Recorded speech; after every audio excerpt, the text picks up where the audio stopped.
Hey YouTube, it's been way too long and I am painfully out of practice at vlogging, but this is exactly the video that I was looking for 2 weeks ago, and so I'm making it in the hopes that it will be useful to someone like me in the future. For some context, I've been delving into the nature of my neurodivergent brain for the last few years. I was diagnosed with ADHD a year and a half ago, and I've been on meds ever since, and 3 months ago I was diagnosed with ASD, and one of the pervasive issues throughout my entire life has been audio processing. The world is just such a noisy place, and so I have been diving deep into things you can stick into your ears to make the world quieter. There are two main products out there that do this, and I couldn't find any good comparisons between them that were relevant to me. And so being the type of person I am, I just bought one of each, and I've been trying them out, and I'm making this to share my thoughts so that someone like me doesn't have to buy both pairs, find out what works for them. And I'm going to preface this by saying that I'm not sponsored or paid. I haven't been contacted by these companies or sent anything. I just literally bought both of them myself because I was curious and I have no impulse control. So without further ado, what are they? The first ones are the Loop Engage. They're the newest versions of these earplugs that Loop make. If you've got ADHD or ASD and you frequent Instagram or TikTok, you will have heard of these because everyone talks about them. They're really easy to use. They literally just slip into your ear with a little twist. They are practically invisible from the front. They are fairly visible from the side, especially if you get violet ones, but frankly, I am diving deep into my dual-coloured era and I don't really care if people notice them, though if you're in an office setting, it might be different. So what's good about them and what's bad about them? The first thing I notice immediately when I put them on is the occlusion effect, which is to say the way in which you hear yourself inside your own head. I am really sensitive to this. I hate hearing my own voice louder inside my head, whether that be because I'm talking on a Teams call and I'm hearing myself back, or because I've got water in my ears and I'm just getting that horrible blocked ears, blocked nose sensation. These kind of give you that. I'm not going to lie. They're meant to be better than the other earplugs that Loop have put out. These are the Engage ones, and so they're designed for having conversations and engaging with people in social situations, for blocking out the stuff you don't want to hear but letting voices in. And I found that when it comes to listening to other people talk, these are great. I can hear people very clearly and they block out enough of the world around me that they are very useful. However, my own voice is louder to me, and as that is something that I'm sensitive to, I don't find it particularly great, though I will say that I can pretty much ignore it if I wear them for the entire day. I've been to a play and been able to talk fine with these. I've been to a loud kids disco with these in, been able to talk to my son, but I do find it really hard to tell how loud I am being, which is something I find kind of difficult. I'm told that I'm actually quieter than I think I am, but it sounds to me like I'm speaking really loudly, and that makes me a little bit self-conscious. I find in general that these make my anxiety a tiny bit worse, or at least kind of balance out, because for all of the way in which they're blocking out the world, my social anxiety about sounding loud and regulating my voice offsets it quite significantly.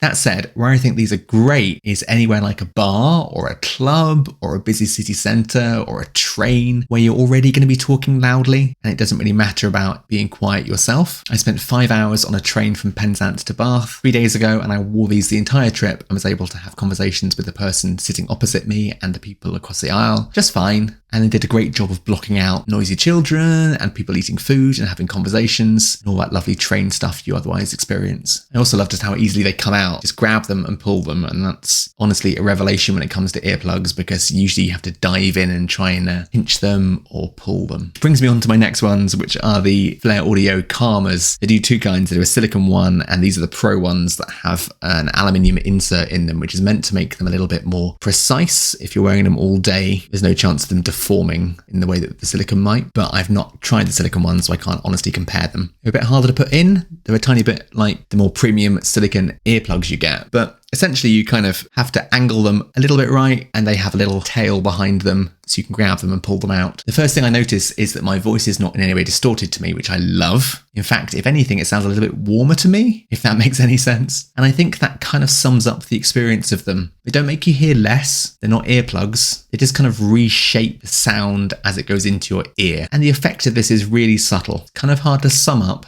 but if I could describe it anyway, it would probably be that it just takes the sharp edges off the world. If I'm out on the street, a motorcycle going past will be just as loud. For whatever reason, the revving and exhaust and stuff don't really pierce my head in the same way they usually would. In the same way, sitting here right now, I don't notice hum of the fridge quite as much. I don't notice traffic outside quite as much. So it's a really subtle effect, but it's definitely there. The consensus online appears to be the same, that it's often hard to tell if they're working, but you do genuinely feel less anxious. I do feel calmer while wearing these. I was really unsure before I got them if it was going to be some kind of snake oil solution, but genuinely, I did feel less anxious around outside today. So what's the use case? What's the conclusion of this comparison? Well, you have to take this with a pinch of salt because everyone's audio processing issues are different. But for me at least, it's not an either or situation. It's a both. It's really situational. I think the calmers are going to be something I pop in the morning as I put my watch on and just wear throughout the day. I feel like I'm going to keep my loops in my pocket consistently, just for those times I need to turn the volume of the world down a bit. Today, for example, I took my son to an outdoor park kids event. I wore the calmers all day and they really helped. The moment I had to go into a disco tent and be surrounded by loud music and kids screaming, pop the loops in and they really helped me. In fact, I'm honestly inclined to try their other models, particularly the experienced ones with their mutes, which reduce the decibels even more, because I think that situational noise blocking out is the best use for them. The other point of comparison I really wanted was with the AirPods. These are my go-to noise blocking devices. The noise cancellation's great, the transparency mode is great, and pro tip, if you go into the accessibility settings on your phone, go into headphone accommodations and turn up ambient noise reduction, they become a really great tool for walking by the road having a conversation, which is personally one of my biggest issues. If I'm walking where there's traffic, I just can't have a conversation. But these do a really excellent job of blocking out the traffic noise and boosting the voice of the person talking to me so I can actually hear them. But the issue with AirPods is they're not very socially acceptable. You feel a bit rude going into a shop and trying to talk to a shopkeeper wearing them. In an open office environment, which is how I work, you feel rude keeping them in if you're trying to have a conversation with your colleagues, and you definitely can't wear them in a business meeting, which I think is the main selling point of the loops and the calmers, which is that they are very discreet. They block the world out without making it very obvious that you're doing so. So I'm going to have all three, honestly. I'm going to wear my calmers day to day. I'm going to keep my loops in my pocket, keep my AirPods for when it's socially acceptable to be wearing them. Anyway, this has become a bit of a hyper-focus and I'm way down the black hole thinking about all this stuff. So you might see more from me about this, but in case you don't, I hope this has been helpful. And it's weird, but nice to be back vlogging again. So cheerio.